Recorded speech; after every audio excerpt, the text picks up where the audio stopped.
in the next kind of 30 seconds. So if you make yourselves back at your desk. Is the recording recommenced? Yeah, thank you. So we broke for a brief adjournment there to clarify the planning reasons for the removal for refusal by Councillor Gilmore, seconded by Councillor Doig. I'll just hand over to somebody to clarify which planning reason we've identified for the record. You go. Thanks, Convener. In discussion with the two elected members, we've confirmed that it's policy P1 of the local development plan that they are considering the application to be contrary to on the basis of it being detrimental to road safety in the local area. That's fine, that's fairly concise. Does anybody wish to move the application? Councillor McNaughton? I'm happy to move the application on the officer's recommendations. I'll open up for a seconder. Anybody? Councillor Nicholson. We'll move to the vote then. We have a motion by Councillor McNaughton, seconded by Councillor Nicholson, that the application be granted. We have an amendment by Councillor Gilmore, seconded by Councillor Doig, that the application be refused. The vote will be by roll call. I'll shout out the councillors' names, and if you could indicate whether you're voting for the motion or the amendment. Councillor Adam. Motion. Councillor Doig. Amendment. Councillor Gilmore. Councillor Graham. Councillor Hood. Amendment. Councillor McFarlane. Amendment. Councillor McLaren. Amendment. Councillor Maguire. Councillor McGurk. Councillor McNaughton. Motion. Councillor Nicholson. Motion. Councillor Patterson. Amendment. Councillor Smith.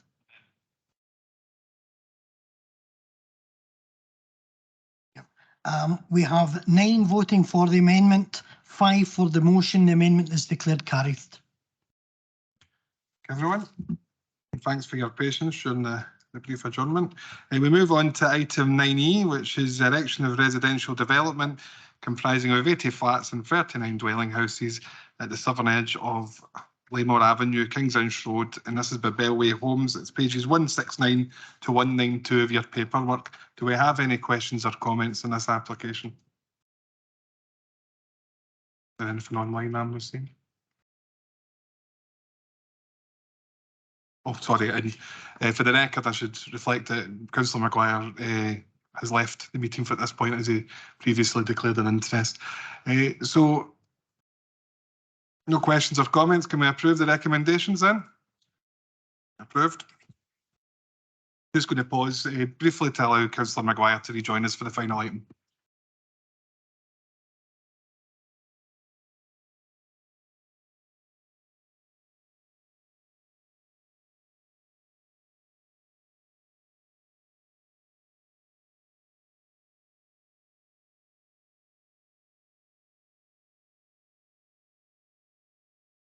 Yeah, I'm just going to hand over to David Love. This is a new application, so we have a presentation associated with it for members. Thank you, Convener. This application seeks the erection of a waste tyre and rubber recycling and processing plant, use class 5 general industry with ancillary office and staff welfare facilities and associated access, parking, landscaping and infrastructure proposals at a site at 2 Lion Road in Linwood. The application site is located within the Burnbrae Road local industrial area and is outlined red on the plan displayed. The application site is bounded by the Black Cart Water, the A737 to the north and west of the site, and a mix of industrial uses to the south and east. The site plan is displayed on screen, which shows the existing unit on the eastern half of the site, while 3 new build units are proposed, which comprise 8,577 square metres of floor space. This is a computer-generated image of the proposed development. You can see the existing unit to the east and the 3 proposed new build units. And finally, this is a photograph of the site access from Burnbrae Road, from Lion Road, sorry. The application has been is recommended for refusal on the basis of a SEPA objection. And the recommendation is before you. Happy to answer any questions. Okay, thanks, David. So that's the presentation for item 9F, and that's pages 193 to 202 of your paperwork, and it's in relation to the waste and tyre and rubber recycling processing plant in Linwood at Lion Road. Is there somebody wishing to? Oh, Councillor McFarlane, sorry. When you go. Thanks, Convener. I mean, this one is, well, it says material planning considerations, Scotland Zero Waste Plan, and essentially this application would really contribute to that. It would certainly help with, I mean, everybody in their own wards has issues with tyres getting dumped about the place. If we had something here in Renfrewshire that was to actually encourage people to recycle these in such an environmentally friendly way, then that's something we've really got to take into serious consideration. And again, 100 full-time jobs. It's, I get that the reason for recommendation for refusal is under policy I3 about flooding. I'm not convinced, and on that basis I would move for a site visit, a continuation basis of a site visit. I feel as if we were in there in person, we'd be able to understand a bit better why there's concerns about flooding.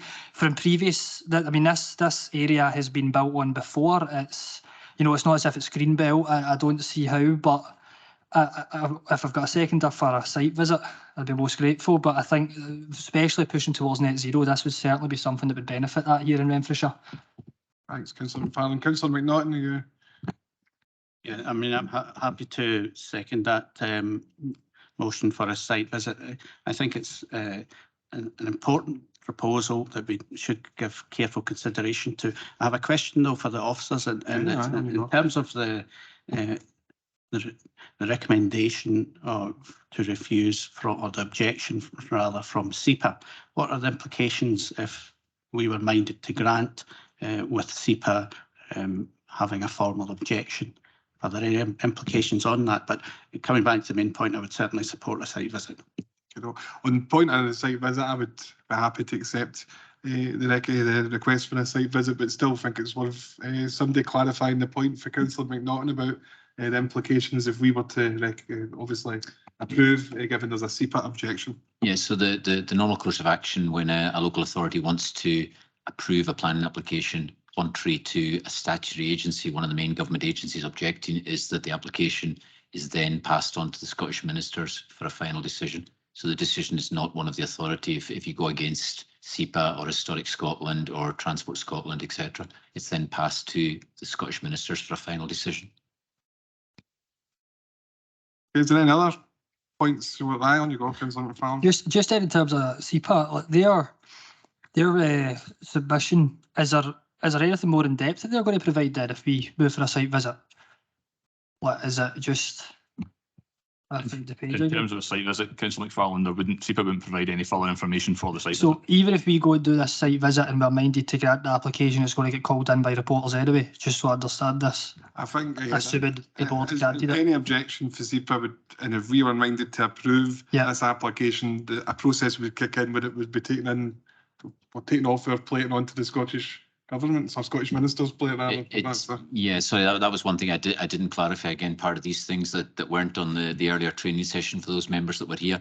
But it's not DPA who become involved when it's an objection by a statutory agency. If the council wants to go against it, it goes straight to Scottish ministers. Right. So it goes to the civil servants in Victoria Quay, and the minister effectively issues the final decision on the planning application. So it's them that has to weigh up whatever evidence SEPA give them, and they may well call for additional information and the information they've got from the planning authority in their decision.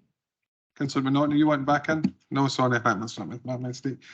Does anybody else want to? Councillor Smith and then Councillor Green. So just to clarify, not to labour the point, but I'm new to this. So any of these organisations can submit an objection without any evidence that I can see to us.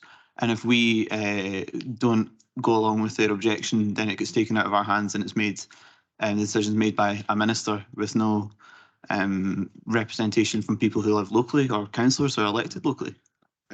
In general, though, I would point out the minister in this question would also be the local member. Councillor Graham, and then I'd like to bring you back in, Alistair.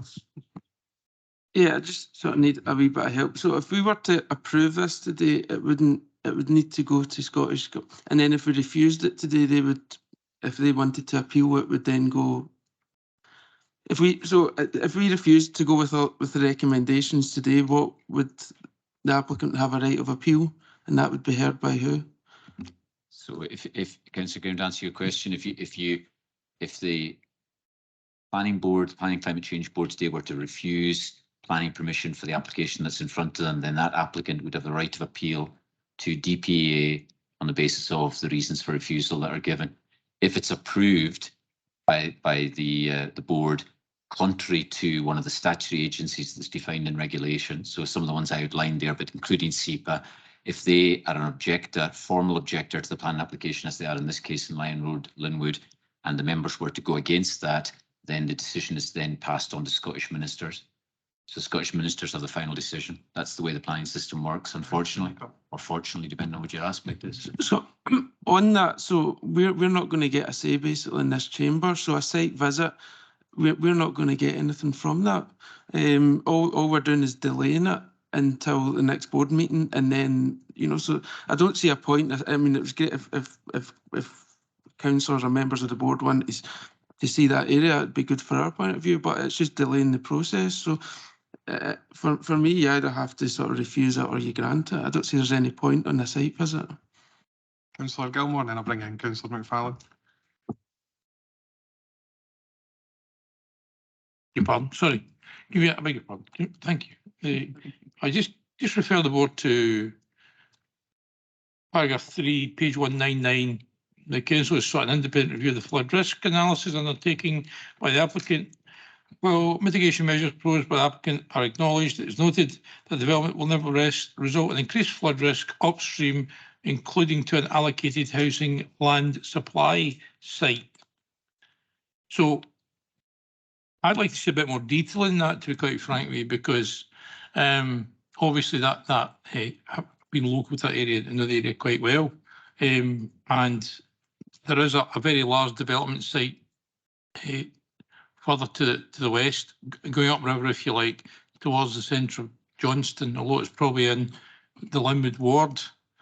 And I'd just like to see, can we see some of the modelling of that, please, so we can quantify it in our own heads where it is. Is it the I wouldn't name the site just in case it compromises it, but we've got an idea where it is further upstream from that site. So from my point of view, before I can make a decision, I would need to take into account the implications and the risks of further upstream flooding. We've not made a decision yet, have we? Yes, but we can. Remember, there's a chair of this board, and it's me. Exactly, we'll speak through this. Councillor McFarlane. I'm sure the chair could probably decide if we wanted to hold it back to get more information or whatever. I'm sure it's his viewpoint. My prerogative, yeah, correct. Councillor McFarlane. Yeah, I get completely what Councillor Graham's coming for there. The reason I think we should be still erring the side of going for a site visit is, see if we do that, obviously a continuation, can we ask SEPA for a bit more of explanation on the reasons? They say it's contrary to the principles and the requirements of the SPP. Why? You can't just tell us that. It gives a reason. Why in your view is that the case? Are we able to ask SEPA to elaborate on that? So if we move for continuation for a site visit, can we ask SEPA to elaborate on their view? Whoever can answer that, and then I'm going to bring in Councillor Doig. I do think there is value in a site visit. I disagree with Councillor Graham in that regard, because I think for the points that Councillor McFarlane has made, adjacent to this site, it's been a fairly well established site of industrial use for some considerable years, or if not decades. So I think it would be beneficial for us all to be able to go and actually look at it. Thanks. That's fine. Keeping in mind that site visits aren't mandatory, so if people don't want to go, don't have to. David, do you want to come in and address Councillor McFarlane's point about further information for SEPA and whether we would be able to obtain that between now and the next board, I suppose? Yeah, thanks, Convener. SEPA have supplied a quite a detailed analysis of their representation to us that object, setting out the evidence base that they have, so we can certainly share that with you and share that with members. That's fine. Councillor Nicholson.